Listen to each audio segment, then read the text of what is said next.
Module 6 here, we're going to now go into the lifespan with the adolescent and the formation of identity or identity statuses. So one of the important things to realize about adolescence is probably the most important time to develop the sense of self.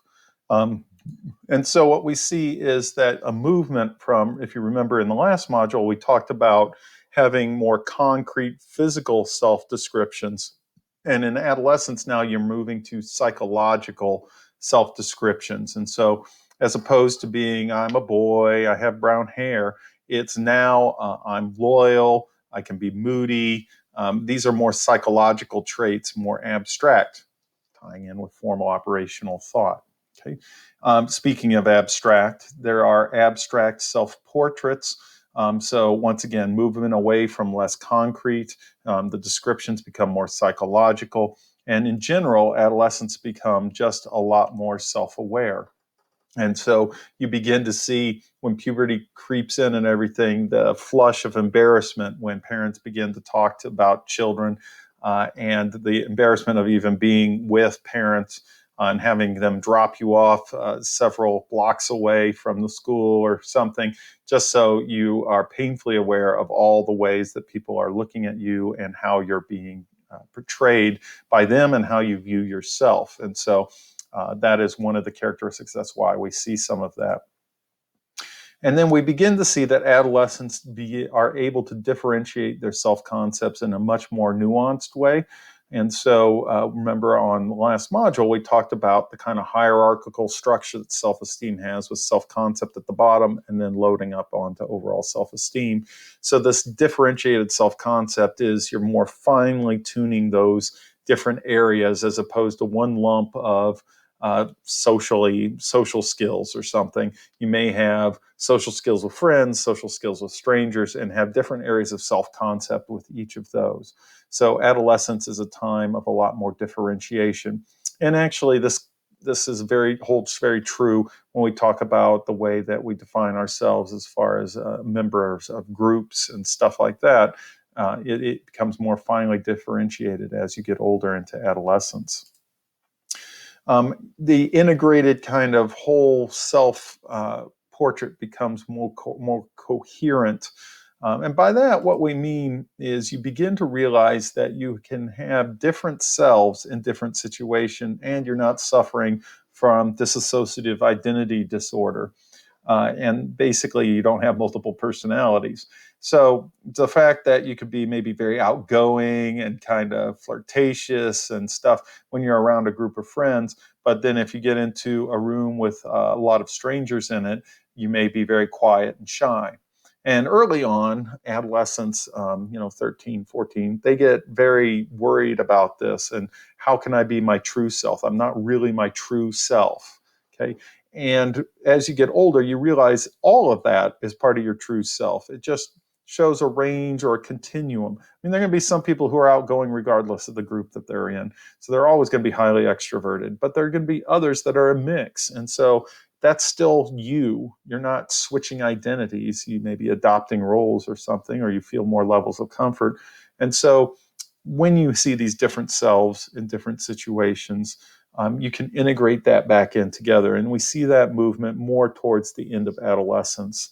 And at the beginning, they tend to be really bothered by these kind of seeming discrepancies in who they are and how they behave. Okay, so one of the things that we're going to look at, and one of probably the hallmarks of Erikson's various stages, lifespan stages, is his one that occurs in adolescence, which is identity versus role confusion. And so he says that we have this identity crisis that occurs, and that this identity crisis is really the idea of a definition of who I am. Okay, where am I going? And where do I fit into society? So that kind of goes to the core of what I was discussing at the beginning of this chapter in regards to identity. Who am I? Where am I going? And where do I fit in? These may be many questions that you're asking yourself currently as you go into college and you've picked a major and you're figuring out exactly what you want to do with your life. And that's from an occupational standpoint. There's lots of other areas that go into our identity. So the identity crisis is really kind of triggered when we go through puberty because our body's going to change, the way we think changes as we have more cognitive growth. And then the social demands are also going to influence your formation, where things like dating and romance and all that other sort of stuff kind of kicks in on top of friendships and other sorts of issues. And so the good news is Erickson really talked about, in your book author, that we have a moratorium period between kind of high school and early college, where by and large we are not as responsible for, or we're not held having a lot of responsibilities. Most of us don't have families in that stage of early adulthood and late adolescence. And so society almost kind of gives you a permission to be kind of selfish or egocentric, in that you can focus just on yourself. You don't have to worry about family members and all these other things going on. You have more time to actually be able to focus on where you are and how do you fit in than any other time in like adulthood, as you do pile up more responsibilities as you get older.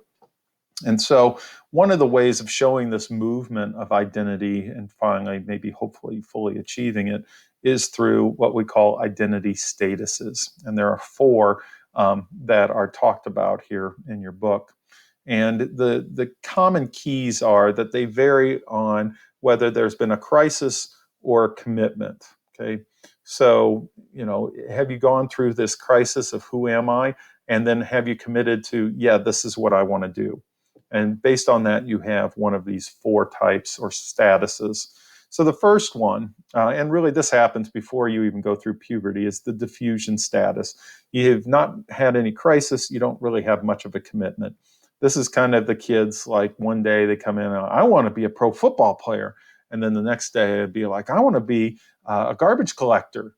And they don't really worry so much that they haven't really picked a particular one. And I really got this a lot because as a school psychologist, I would go ahead and test a lot of middle schoolers. One of the common questions I would ask them is, what do you want to do when you grow up?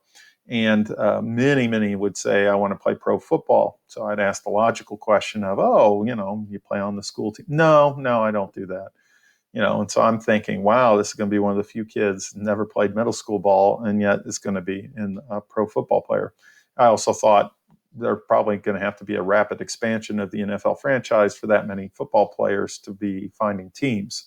But yet the fact is that it wasn't realistic, didn't really bother them because at that phase they were at the diffusion status. Okay. So our next stage is what we call the foreclosure status, where you make a commitment, but you haven't really experienced a crisis. So you kind of do what your parents do, either occupationally or the example on the slide there, you can see religion-wise.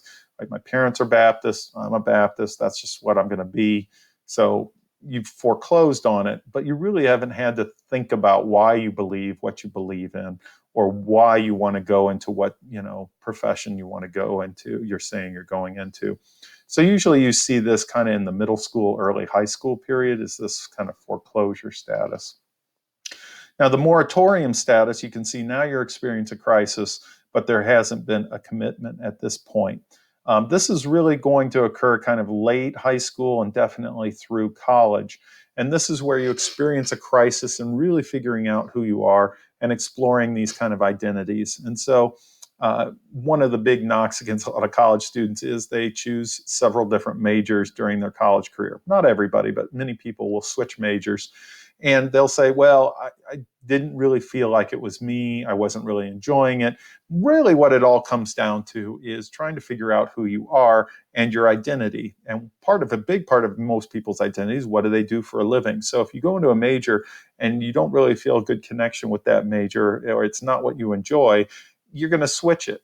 And that's just an active kind of sign that you're in this moratorium status. You're going through a crisis.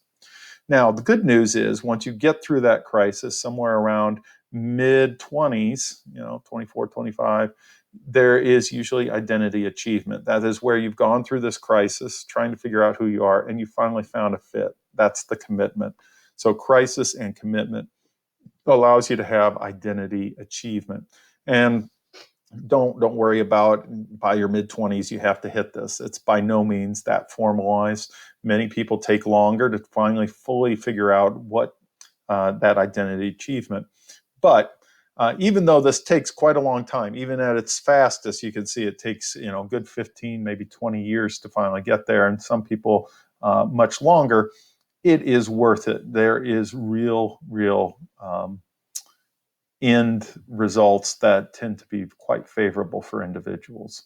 So, how do we achieve identity? Well, one, you just have to have cognitive growth. So, I'm not expecting full identity achievement in a 12-year-old. They even haven't really gone through puberty. They just aren't ready yet. And so, there's a certain maturational aspect to that. Personality. So some personalities, I've met some people who wanted to be elementary school teachers, and they have known since middle school that they were going to do that for a living. Then there are people like me who I went in as an undeclared freshman.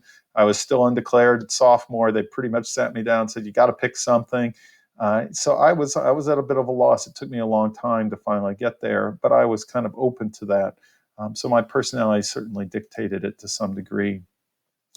Your relationship with parents. And so if your parents kind of give you free rein to explore what you're interested in, or do they push you to a particular profession? And those who get pushed into a particular profession, it takes a little bit longer for them to achieve their identity because they have such a heavy influence from their parents. So that's where that can influence your identity development. Of course, your experiences outside of home, that's why it's really important to have a variety of experiences. It's one of the real advantages of having a liberal arts education, to really explore a lot of different things outside your comfort zone, because you never know what is that perfect fit. And maybe that perfect fit's something that you haven't experienced before. So you got to give yourself the opportunity and the chance to have that so that you can finally achieve a sense of who you are. Broader cultural context. So our society, very individualistic, but we also allow that exploration for individuals. We value figuring out who you are. And if you can imagine a couple hundred years ago in the United States, and let's say your parents were farmers, then you're going to probably be a farmer too. And there's no identity achievement or anything like that. You just are going to do what we do, whether you like it or not. So cultural context will dictate in many ways, how you decide to proceed. So what's the good stuff when you finally go through all this? Because we're not talking about an insignificant amount of trouble here.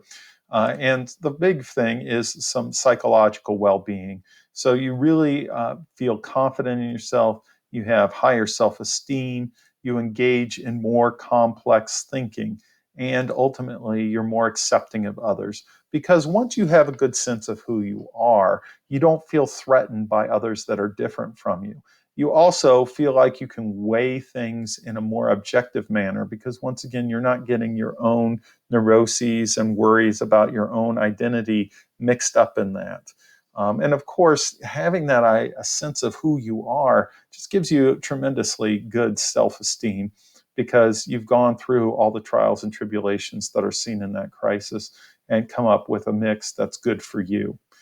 So it's worth the travel and all the travails to finally get to that identity achievement. So this is just a quick little slide to kind of show that there seems to be some empirical evidence to support these identity statuses. Obviously, you can see not everybody has identity achievement by their mid-20s, which is that light blue line that tends to be skyrocketing there.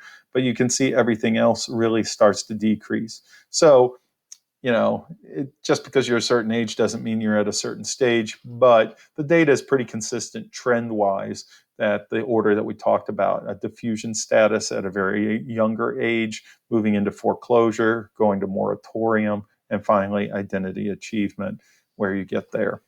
All right, so we are getting close to the end of the lifespan. In the next module, module 7, we're going to be talking about the adult and looking at the rest of the Erikson stages. We just talked about identity versus role confusion, so we're going to round out the other 3 that he talked about throughout the lifespan. So tune in for that in module 7.